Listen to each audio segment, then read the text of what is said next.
Okay, Thursday, 18th of September 2025. So, Adrian's daily vlog, sharing smart stuff men should know.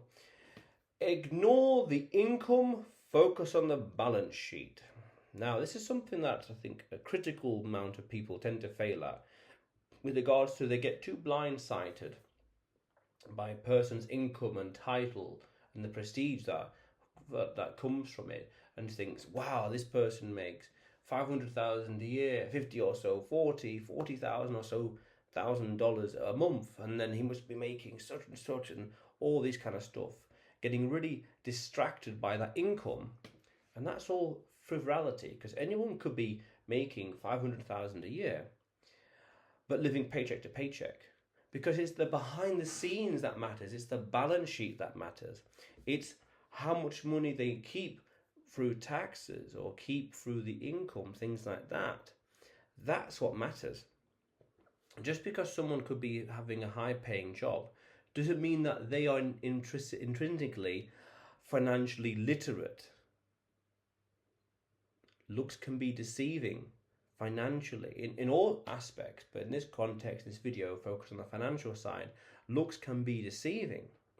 So we want to be ignoring the flashiness and going to the balance sheet. Now, I understand, not always visible, but that's the idea.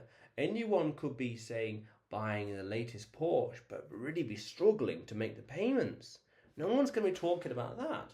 And then you can say, in this day and age with regards to social media, the people in general are not going to be talking about the dark side or the hardship side of finance or money or whatever. They're going to be embracing it and demonstrating and showing it off. Makes sense. It's that narcissism, a dopamine hit with regards to, oh, look at me, look how cool I am. Look at me with my amazing cars. It's the keeping up with the Joneses in some way, where everyone else is trying to keep up with me or I'm trying to catch up with someone else. It's the balance sheet that matters, because you could be earning next to nothing.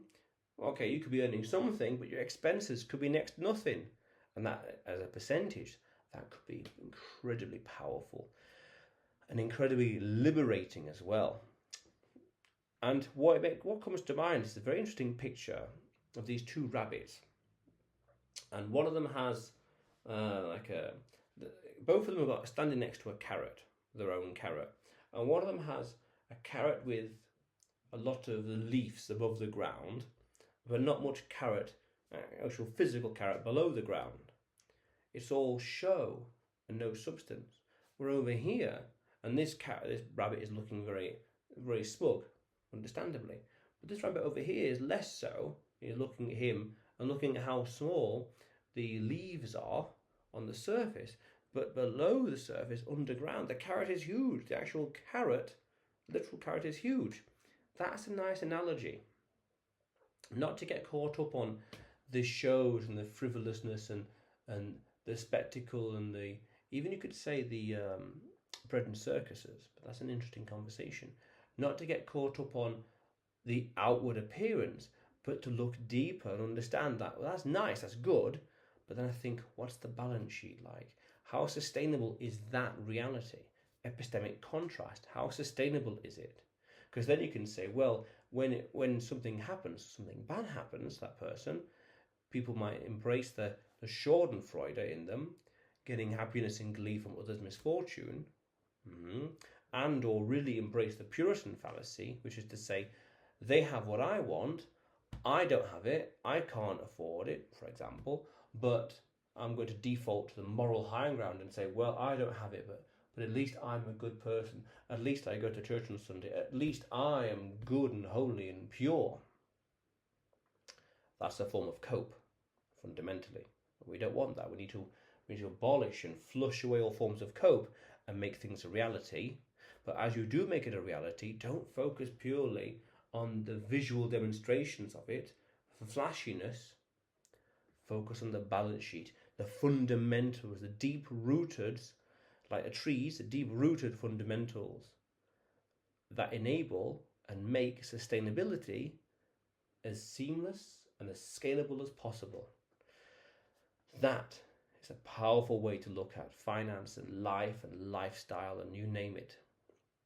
the balance sheet, making things sustainable, making things with deep, strong, thick roots. That's powerful. That is how you stand the test of time as well. That's very, very powerful. Very, very powerful with regards to attitudes of longevity and thinking long term. He with the longest time horizon wins. Powerful stuff. Powerful, powerful stuff. But otherwise, Adrian's daily vlog, sharing smart stuff men should know. Subscribe for more, and you will see me tomorrow.